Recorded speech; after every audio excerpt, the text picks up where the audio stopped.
բացում է դեպի Հայաստան տրանզիտ ճանապարհ, որ օրինակ Ղազախստանից մենք ցորեն գնենք բերենք։ Ղազախստանից այդ ցորենը մատակարարվելու է Ակմոլ քաղաքից, որը գտնվում է Օմսկի մոտ։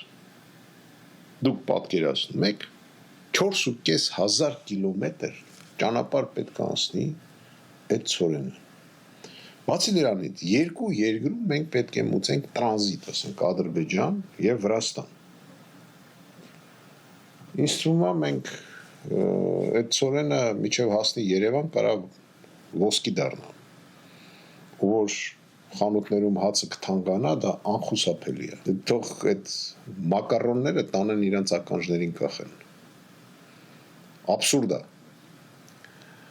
Ու հետաքրքիր բանը գիտեք որն է։ Տեսեք ինչ է կատարվում։ Փաստացի տեսնելով մեր մոտ ներքին իրավիճակը, որ սրվում է, Ադրբեջանի նախագահան սկսում է աջակցել մեր երկրի ղեկավարին։